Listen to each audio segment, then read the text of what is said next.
In this video, we're going over the experimental procedure for Lab 6, which is titled Chemical Reactions. For this lab assignment, you guys have to explore each of the different types of reactions that we talked about in the previous video in the OLab's website.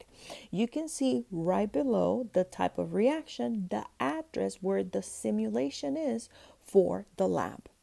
As you can see on page 2, you have the different steps for the combination reaction that you have to explore. On page 3, you have the decomposition reaction that you guys are going to explore. Note that you're going to do specifically thermal decomposition.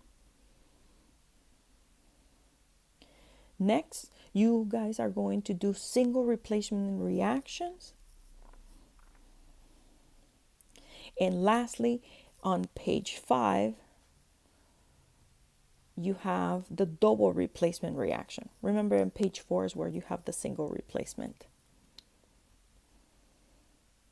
For each one of the reactions that you guys have, as you can see on page 6 and 7, you guys are going to be answering a series of questions. The most important out of the data that you guys are going to be gathering, and I'm going to be focusing right now in the combination reaction, is that you have to describe the physical state and color of the different components for the reactions. And as you can see, the components for your combination reactions are calcium oxide, water, calcium hydroxide. Then that reaction is going to have a temperature component. As you can see, you need to record what's the initial temperature. Don't forget about the units. You're going to be collecting the final temperature. As you can see, you need to just determine if this reaction, based off the observation of questions 2 and 3, is it an endothermic or exothermic? Then you have to write the balanced chemical reaction for the two combination reactions that were performed in the experiment. The reactions are given in words.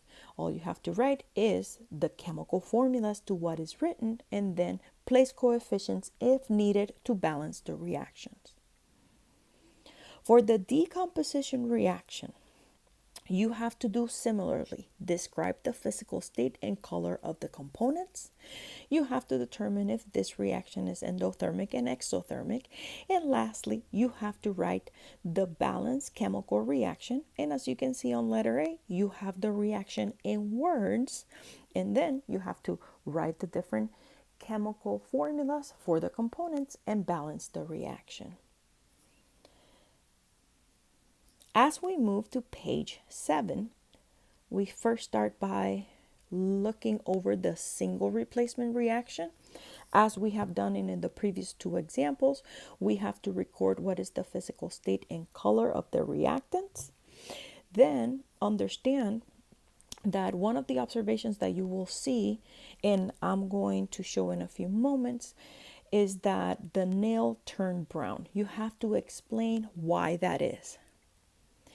On number 3, you can see specifically the reaction that occurred, and you have to, as you have performed for the previous 2 examples, write the chemical formulas for the components of the reaction and write the coefficients if needed for balancing the reaction.